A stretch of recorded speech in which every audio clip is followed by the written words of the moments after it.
along because you represent a company that has enormous expertise in power and diversified power. And I'm interested because recently you walked away from the Genesee project near Edmonton, and that was a big $2.4 billion carbon capture project. And that really took everyone, I think, a bit by surprise. And some analysts suggested that you guys walked away because of financial and technical uncertainty about the project. Could you explain why the Genesee project was shelved? Thank you for the question. I'm going to pass this question to be answered by my colleague, Daniel Viryu. Thank you, May. And Mr. Chair, I assume it's okay for me to proceed? Yes, proceed. Okay, thank you. So in terms of the Genesee announcement, that, as we stated publicly at the time of the announcement, that was there were two parts to it. We had completed a front-end engineering and design study that did confirm the technology was viable and practical in the mode of operations that we were envisioning. But at this time, it was just not economically viable, taking into account a number of considerations. So the decision was made to stand down on it for this time, but we did also state, and we stand by, that we would definitely reassess it if economic circumstances and conditions change, and that relates to things such as the costs of the technology itself, and commodity pricing and other factors. So that was. Thank you for that. I'm interested because I was reading the Business Council of Alberta had said they raised serious questions about the Canadian Energy Regulator's performance standard for CCS, and they said that technologically it is, quote, currently unachievable. And that report was done before the Genesee project was mothballed. So do you think the Business Council of Alberta is wrong in saying that the technology is currently unachievable at the rate that it's needed and required for CCS? I haven't seen the Business Council report, but in terms of, I think there's the technical work we did, identified the attainable or the expected level of performance of the technology given the mode of operations.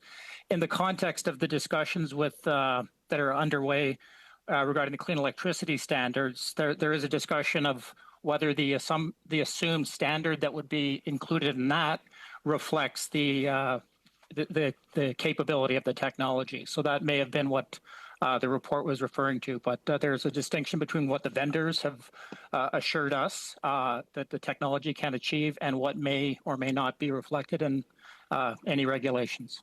The regulation is a 95% containment, which there have been complaints that that's not technologically feasible. I guess my concern is that the CER says that in order to meet our targets, there's going to have to be a 39 times increase in CCS from current levels. So if it's not financially feasible, and you guys have crunched the math, you guys are forefront in terms of power generation. If it's not feasible for you, what's it going to take? Are you looking at, is it going to have to be public subsidies to make CCS work, or is it financially just not doable?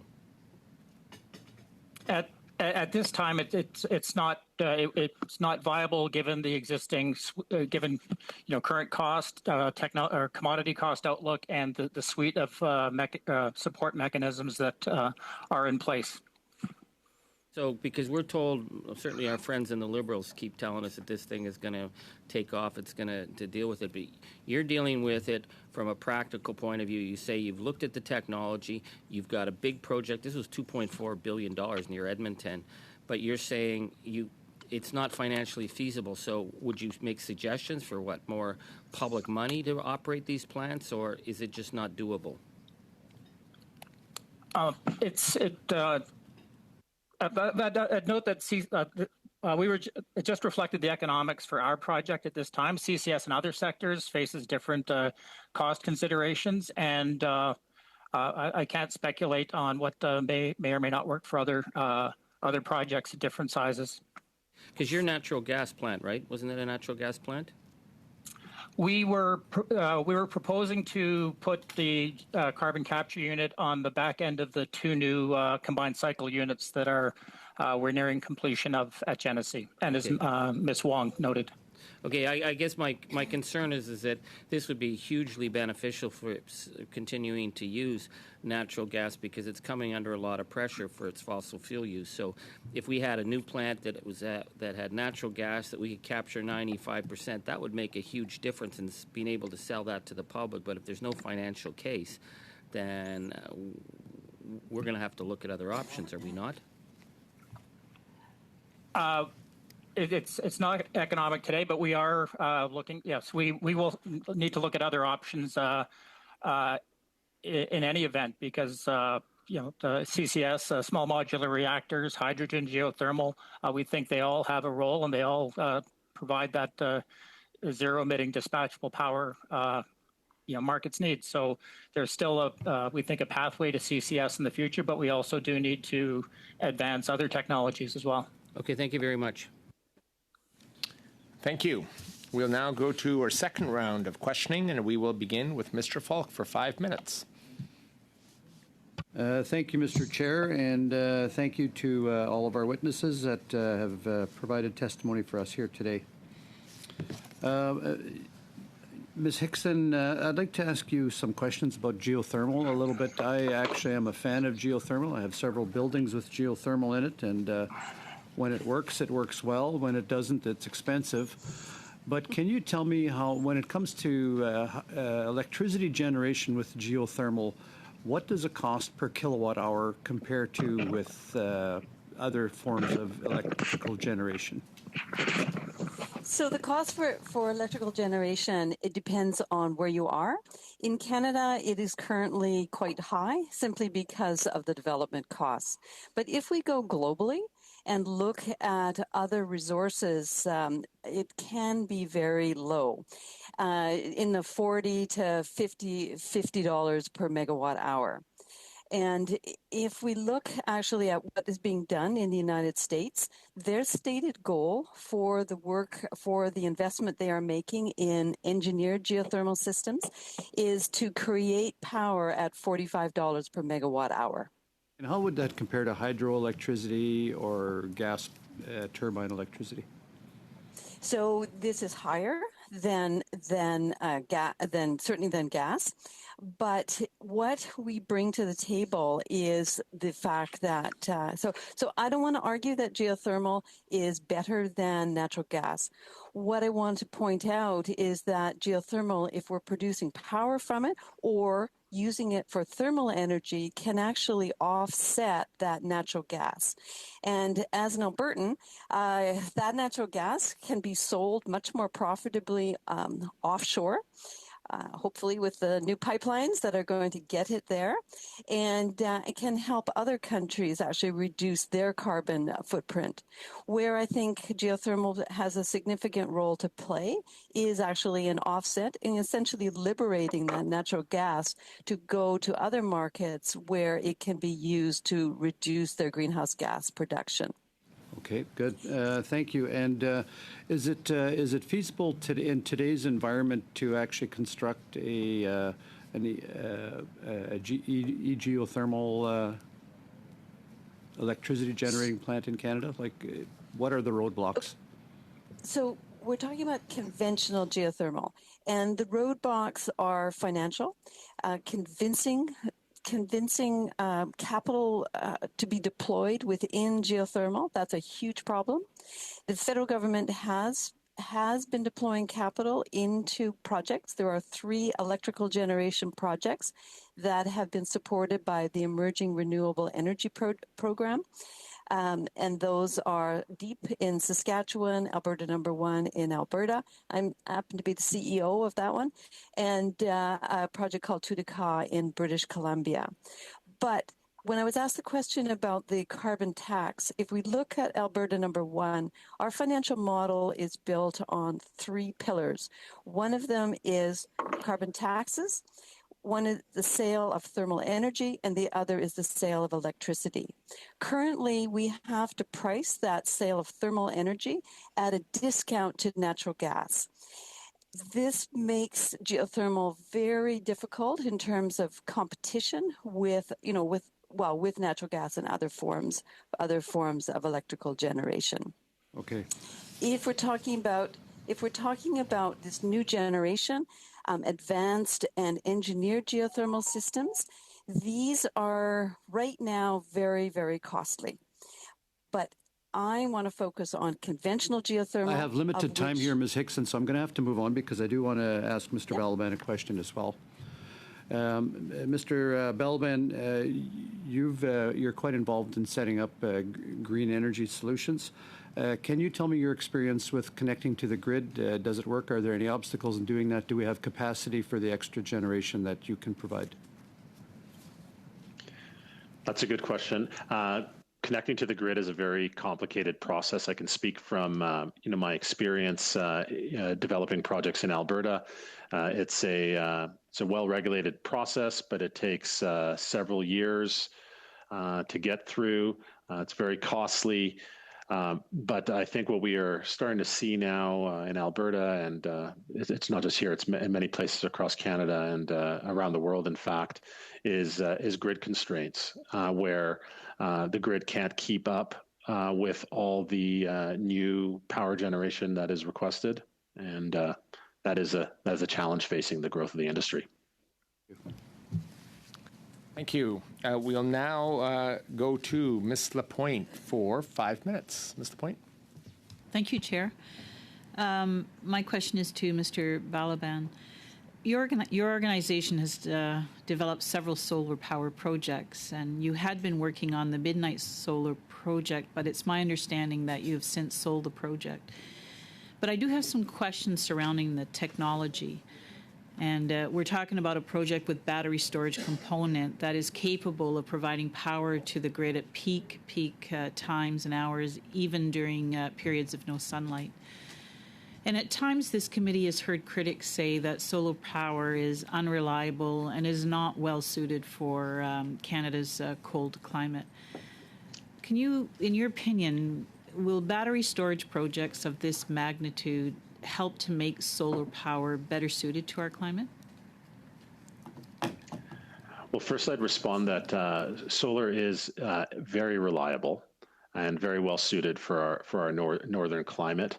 The challenge with solar is that it only produces when the sun shines, but it very reliably so during those conditions.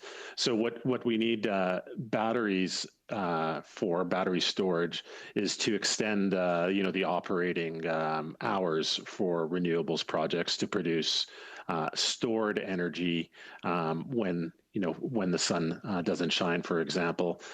There's different types of storage technologies that are vying for helping to solve the market problem or the market issue that exists.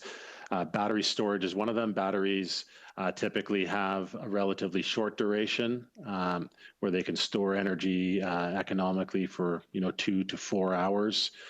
There's other technologies that are not yet as mature that are trying to provide storage solutions for longer, for 8, 12, possibly even longer.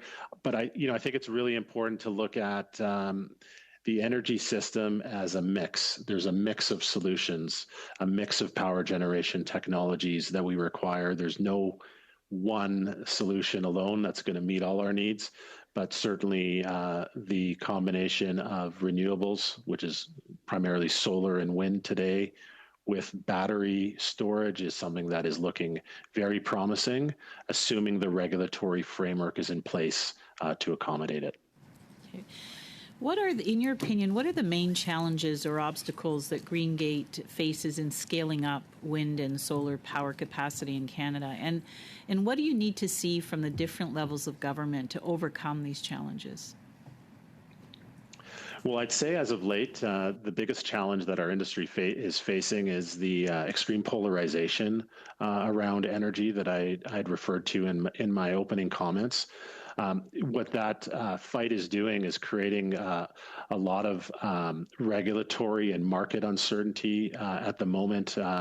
in Alberta, and that has significantly slowed down investments because in order for investors to make a significant long-term investment in something like a renewables project, which typically has an operating life of 30 or more years, there needs to be a long-term certainty around what the revenue stream will look like. And while that is up in the air, it's difficult to make those long-term investment decisions. So, I think it's really trying to move beyond the polarization on this issue and work on solutions. So solutions that are very important are some of the federal incentives that have been talked about that I mentioned, the investment tax credits, some of the other programs, looking at collaboration around national grid and connecting more of our provinces. Alberta, for example, is relatively isolated compared to its neighbors, and I think that's a problem that exists across the country. No reason we shouldn't be connecting the western provinces so that hydro and in BC and Manitoba, for example, could be used to supply and clean up the grid in Alberta and Saskatchewan, which typically have relied on fossil fuels for generation. Just certainty to the extent that we can and trying to work together collaboratively.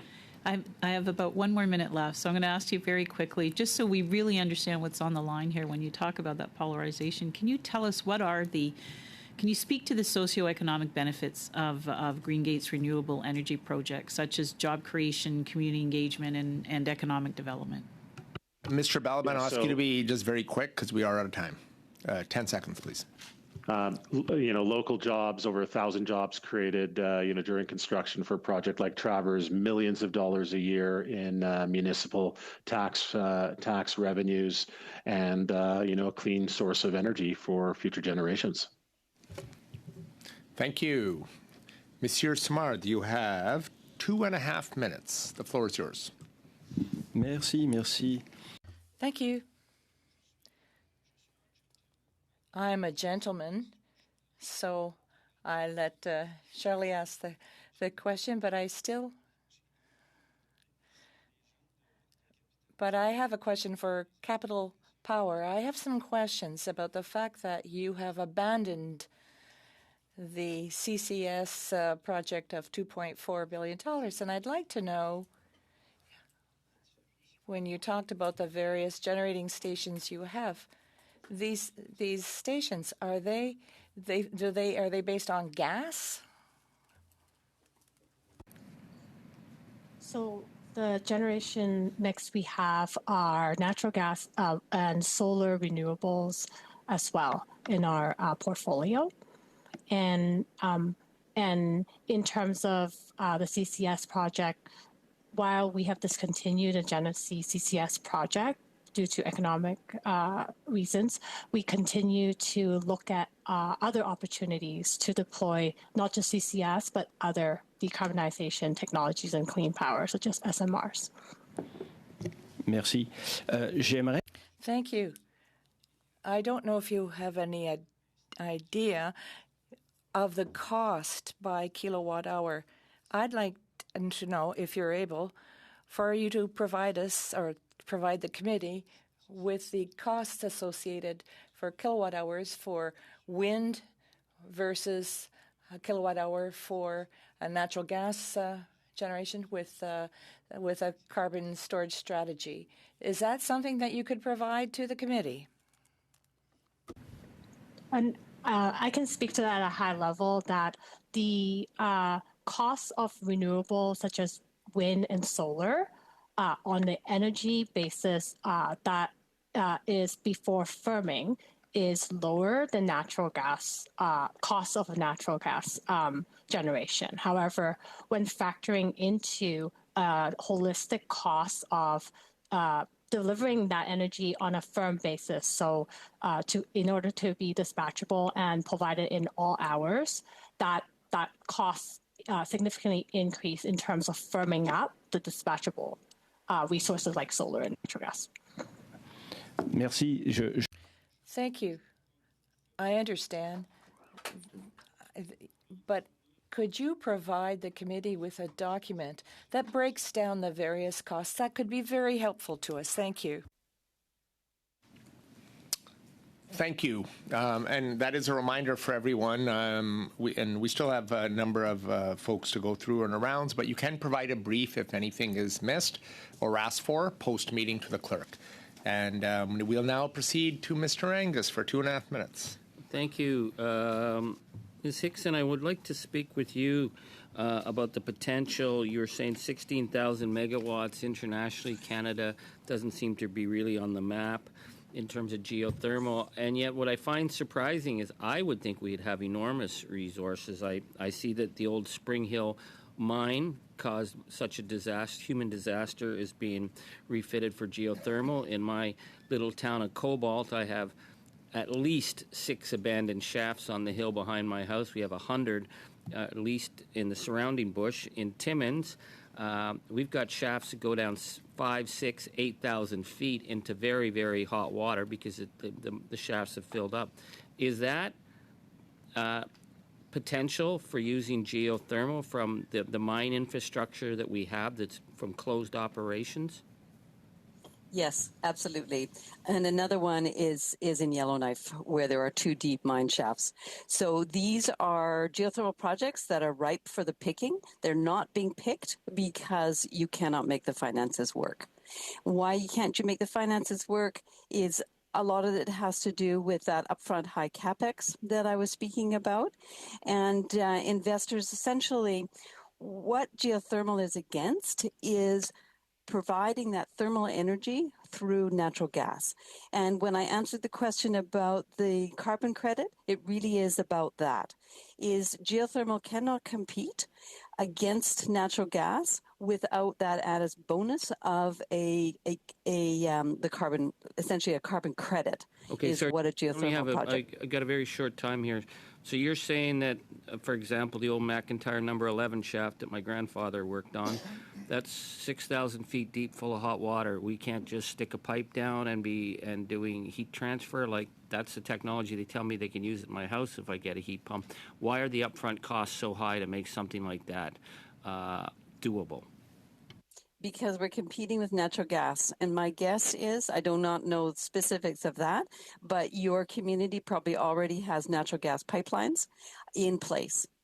So what we have to do is we have to build a district heating system as well as recovering that heat. That's where the cost comes in. Thank you. We'll now go to Mr. Dreeshen for 5 minutes. Thank you very much, Mr. Chair, and thanks to all of the witnesses. It's some very interesting discussions that we're having this afternoon. First of all, to Ms. Wong with Capital Power, you had spoken about the holistic costs of delivery and so on, and of course, of energy. But of course, in Alberta, most of the natural gas is out to every farm and is out to all the communities. So that network is already there. I think it's critical when we talk about projects, that are already in the ground. I mean, we have the same scenario for other provinces as they've developed their system, and and we're happy for them. We do seem to have a little bit of a concern, though, when we continue on our natural gas journey. One of the other things, and Mr. Simard mentioned this, is a cost breakdown, and that's something that I would like all of the energy producers that we're talking to today to kind of give some thought to, and maybe you can give us this information. But there is a cost to all aspects of a project. And I've always said that if we can measure the commitment, the greenhouse gas emissions, and so on, and whatever it is you have to use in order to start from the first shovel you use to dig something up to the last shovel you have to use to cover it up, I think that's really important. So yes, we have the use of it and the length of time that you're going to run a project. All of those things are important, but to also make sure that you analyze all of the environmental aspects of this, because it's the environment that we're really dealing dealing with. The greenhouse gas aspect is a thing that seems everybody wants to focus on, but it's the environment that we're concerned about. So I'm curious if we could look at that. So first of all, perhaps, Ms. Wong, do you have those types of numbers available from the, as I say, from the full life cycle for the projects that you're engaged in? So for some of the projects, we have some of the costs that are in the entire ecosystem. Some of the challenge in being able to quantify the holistic cost is that there is information that is not always available and also consistency to be able to holistically look at the life cycle from an end-to-end basis. But many pieces of the value chain and the consideration on risk and opportunity is part of the assessment in terms of an investment process that we look at. Thank you very much. And perhaps, Mr. Balaban, to you as well, because you're primarily speaking with the renewables that we already have in Alberta. Do you have those metrics available for the different types of projects that you work with? I don't, unfortunately, have them available at my fingertips. Okay, well, thanks. And and then let me go to Ms. Hickson then, because when we're dealing with geothermal, I think you've been talking about the actual costs. So so that part you've been dealing with. It's the distribution and transmission after that. Do you have any figures that you could share? In what aspect? In terms of the total project investment? Basically, but not just the investment, but the actual types of work that is required in order to drill the shafts, to do all of this other type of thing. What are you using? What energy sources are you using to make sure that this works? And if a project has to be decommissioned, what the costs are associated with that? So geothermal has a very low decommissioning cost. Because it's not a pollutant in the same way that hydrocarbons, so we don't have that orphaned well issue that you do with oil and gas wells, or suspended wells and abandoned wells. In terms of, maybe the best thing is the Alberta No. 1 project. We started that project in 2017. We are not able to move that project forward because we have not been able to get the capital investment that we need. Where are our target in terms of the cost of power? What we would like is a power purchase agreement at $75 per megawatt hour. Currently on the Alberta grid, the price of power is significantly lower than that, and so that project is not yet economic. Okay. Well, back perhaps to Mr. Balaban. You had spoken about the moratorium that had taken place in Alberta, and of course it was there to establish consistent legislative and regulatory environment. You said that caused grief because you had projects that are on the way, but were you part of the discussion? It says that they had interested stakeholders meeting with the government. Is that part of it? Because certainly in that reclamation, security, these were the things that we were hearing on the ground that farmers wanted to know about and wanted that sort of assuredness. Did you meet with the provincial government? Yes, I've discussed some of my concerns, but just to be clear, I had no concerns with any of the specific things that were being evaluated. I think that in the context of a fast-growing industry, that makes sense, but the moratorium was unnecessary. Thank you. Thank you. We'll now go to Mr. Jawari for 5 minutes. Thank you, Mr. Chair. Welcome to all our witnesses. Madam Hickson, I'm going to come back to you. I was looking at the submission that was made to the committee from Geothermal Canada, which titled Deep Geothermal Energy in Canada. On paragraph number 2, it is said, and I quote, deployment of the various type of geothermal system in the spectrum is dependent on the local geological conditions, population, industrial requirement, decarbonization targets, and other factors. Can you explain to us? You've talked about the spectrum, and I think you talked about 3 different technologies, and you talked about some of the recent one. But can you expand on that one? Because it's very interesting, and the way I read it is that while we could implement geothermal depending on where in the jurisdiction, province by province, we can go and do the analysis and recommend what what type of geothermal we can. But you also highlighted in here population, industrial requirement, decarbonization target. Can you expand on those? Why these are required? So they're required because of that high capex. So geothermal projects, unlike wind and solar, have a high capex, and the investment that you get on, so the return on your investment is our financial modeling for Alberta number 1 puts our return on investment at about 10 to 15% in that 8 to 10 year time frame. The problem with that is that we are competing directly with natural gas, or not natural gas, sorry, we are competing with investors who are putting their money into hydrocarbons. And those hydrocarbon investments will pay significantly better ROIs than a geothermal project. So why I have in terms of there needs to be a population that needs the power or needs the thermal energy. And I already mentioned, answering the other gentleman, is that it's not just putting a heat exchanger down into a well. We have to actually, particularly in the case of thermal energy, we have to build a district energy system. Those district energy systems, because we're talking about digging up the ground, are expensive, and we are again competing in many localities across Canada with already built infrastructure that is based on natural gas. So the best place to put in geothermal is in new development, where we can build that thermal energy requirement or extraction into a new facility. Okay, great. Can you give us a sense of? Yeah, that was great. Can you give us a sense of the size of the capex that's needed? Also, in your 10 points that you highlighted, number 7, you were saying that although they have a high capex, it's a very low opex. Can you also give us a sense how much is that opex is compared to others? So the size of the capex and the size of the opex as compared to the others.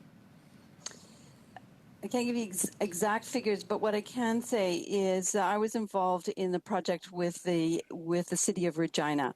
So they have put forward for a geothermal project to heat. So this is thermal energy only, no power, to heat a very large aquatic center. And it probably doesn't mean much to you, but the geothermal system was to provide 22.7 million BTUs per hour for that aquatic center. The capital cost of that was $25 million.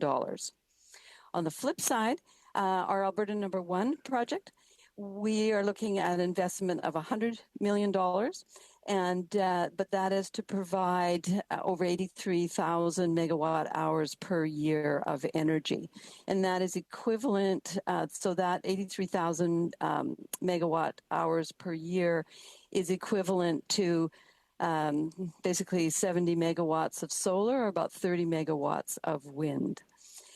To produce that same amount of megawatt hours, and that's not without so the other piece in terms of the financial is that for the geothermal project, we don't need that battery backup or those peaker natural gas. We are firm and can feed directly to the grid. Yeah, I only got about 10 seconds. Can you tell me about the OPEX? You're saying the OPEX is very low. Do you have any numbers around the OPEX? Not specifically from Canada, because we have no operating electrical plants. From anywhere? Yes. So the OPEX in terms of, I don't know how to phrase it. 10% of your total costs per year. Sure. Thank you. Now we are in our final round. Colleagues, I propose we do 5-5, 2.5, 2.5, and then we'll end after that. That should take us pretty close to the end of the meeting. Mr. Patzer, you have 5 minutes. Thank you very much, Mr. Chair. Ms. Wong, I was just wondering if you're going to be tabling a document to this committee about the cost per kilowatt hour for wind, solar, and natural gas. I'm just wondering if you would be able to also include in that a breakdown of if there was not a federal government imposed carbon tax on natural gas, what the cost would be as well if that wasn't there, just so that way we can get a good snapshot of all things being equal. And with that, Mr. Chair, I'm just going to give notice of a motion quick with part of my time here. Given that the Liberal government released its internal economic data on the carbon tax, revealing it cost Canadians $30.5 billion and over $1,800 for every household in Canada. This is in addition to the increased cost the carbon tax puts on gas, groceries, and home heating, and the Liberal government tried to cover up this information from Canadians. When the Parliamentary Budget Officer revealed that the Liberal government had this data, they placed him under a gag order and attempted to disparage his reputation. The committee report to the House that the Environment Minister must resign immediately. So I'm just giving notice of that motion. I'm not asking to move it or debate it, but just putting that out there. But, you know, I think it's just because we are talking about costs of energy here, I do think it ties in quite nicely with some of the points that we've heard here today. For Capital Power, I'm just wondering if you can talk a little bit more about some of the obstacles or maybe disincentives that exist for you guys trying to get your project up and going, the carbon capture project. Sure. I think one of the challenges with these newer technology is the scale of investment required and the level of uncertainty that exists in terms of certainty on longer term trajectory on industrial carbon pricing, and also there is increased risk on technology given where they're at in their cycle of development. So whether it's first of its kind or one of the more immature technologies, those are all factoring into our consideration when we're looking at whether there is too much risk to take on in order to proceed with the investment. I'm just going to go to Greengate Power here. Mr. Balaban, just wondering, have you done any calculations on, in order to be net zero by 2035, how much or how many wind turbines would have to be built and operational from today to 2035 in order to be net zero? I don't have that specific calculation, but I would acknowledge that for a province like Alberta, getting to net zero by 2035 is uniquely challenging. And why is that? Because they would have to replace more coal and natural gas with wind, or what? I think this is part of the polarizing discussion that I'm referring to. We can see significantly more renewables on the grid as time goes on, but net zero as an absolute goal is very challenging. In the case of Alberta, we don't have hydro resources like many other provinces. We rely a lot on thermal generation. Used to be coal, now it's natural gas, and a lot more renewables. But to take that thermal generation out of the mix and replace it entirely with renewables is not technically feasible at this time. Okay, so you'd probably be willing to say that a 2035 target is that mandate is completely unrealistic. Very challenging for Alberta, and I think it certainly requires some acknowledgement of the specific conditions and easing of some of the particular parts of it to apply to Alberta. Yeah, and I think across the entire country as well too, because next door in Saskatchewan we're kind of in that same boat, same situation there. In regards to the interties, though, like this past winter, for example, Saskatchewan had to come to the rescue of Alberta there in January.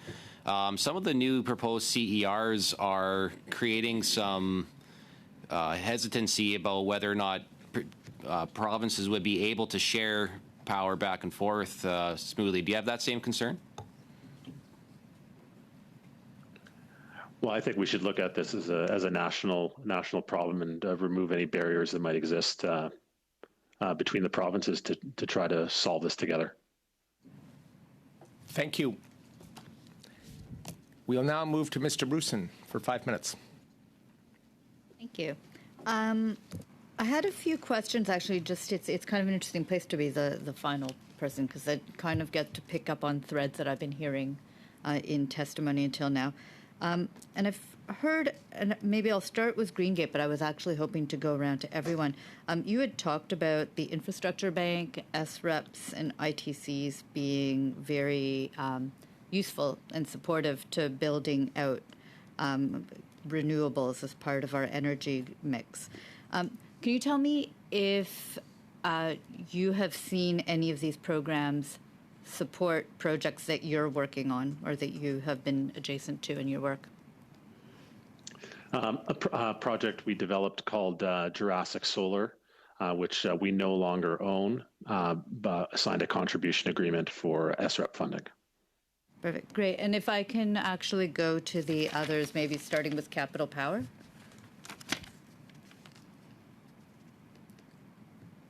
So there.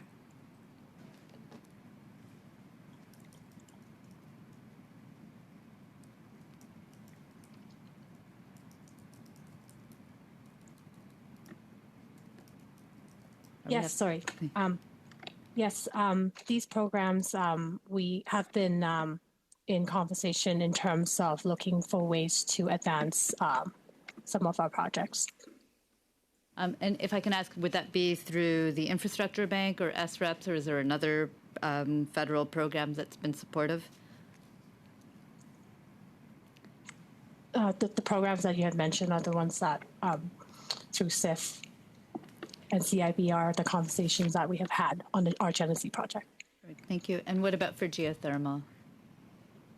The predecessor to SREPs, the Emerging Renewable Power Program. But I also wanted to add that internationally in other countries, there is no need to subsidize geothermal. It is only in Canada. I was just trying to figure out about the federal programs, because Yes. it had come up through some of the other witnesses, so that was basically where I was going. But maybe So with you, because ERPP one of and the SREPs questions have been very good. which was okay, perfect, thanks. One of the questions I had, it had come up last time we had testimony, was about the need to build to anticipate electrical through, for example, building codes. That was one of the witnesses had testified that would be helpful in promoting a cleaner grid. I just don't know if any of you have any thoughts about that. I can start with Greengate just to do the circle again. Sorry, could you repeat the question? The idea that if building codes and the like would encourage building new to anticipate that we'd be moving to electrical, as opposed to building on older technologies. Well, I think certainly things that we're seeing, like heat pumps, for example, are more efficient ways of heating and drive more electrical demand. But that only makes sense if our electricity comes from clean sources. But things like that certainly drive more demand for renewables. Okay. I don't know if any of the others, if we were going to go through again with Capital Power, geothermal, if you have any thoughts about that, about building codes and building new buildings with the anticipation of moving to electrical. Yeah, I would second the comment from Greengate that it's helpful to have more certainty and understanding the need for power going forward and the way that we can then plan forward to provide solutions that are affordable, reliable, and also looking for ways for clean power. But that alone would not be sufficient. No, I'm just adding it as one of the things that had come up in the last time we had testimony. Geothermal, perhaps, is my last on that. Yes, GeoExchange, systems that are actually using the produced heat and then storing that in the subsurface.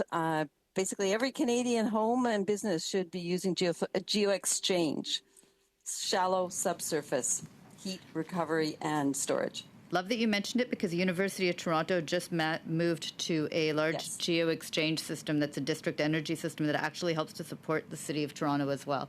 So always glad to cheer that on. I think that brings me to the end of my time, though. Thank you, Mr. Brusson. We'll now go to Monsieur Simard for 2.5 minutes. Merci, merci, Georges. Thank you, George.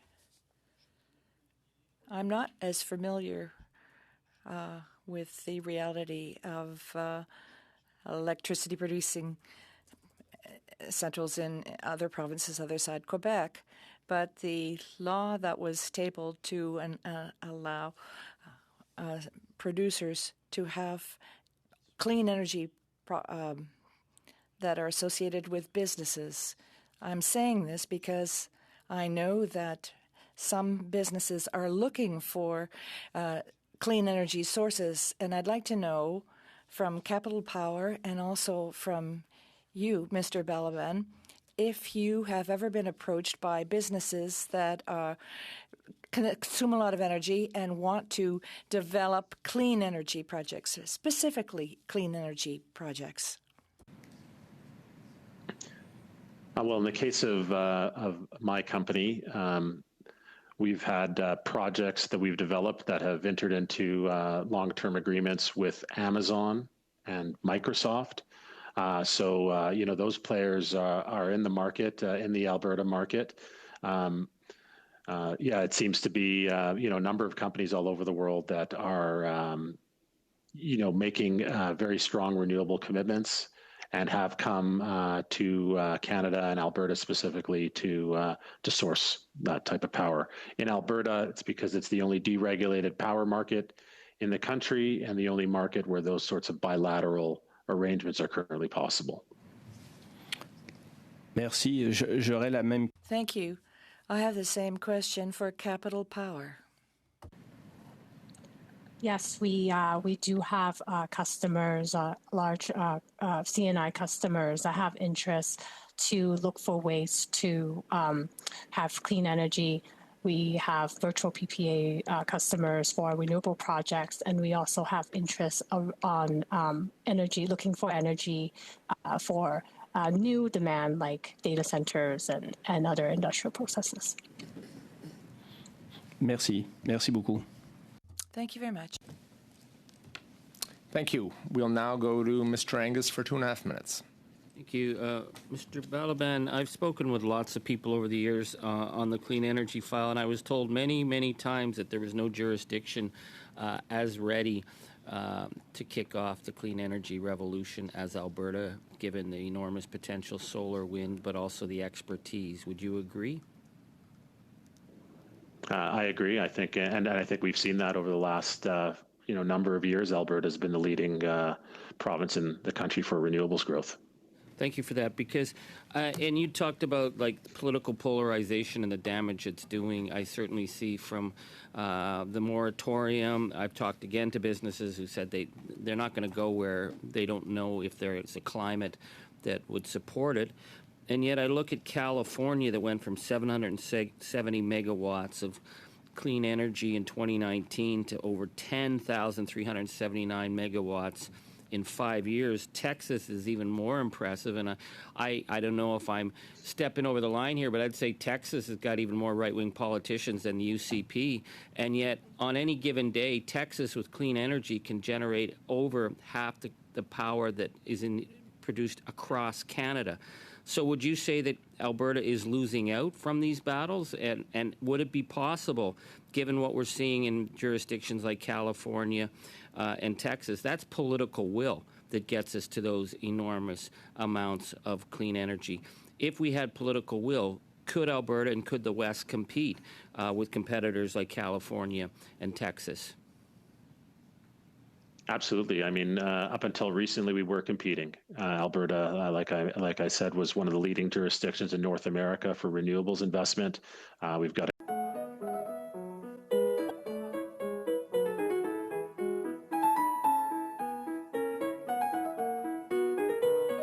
and then unfortunately, the moratorium has introduced a lot of uncertainty, and folks are now waiting for that to unfold.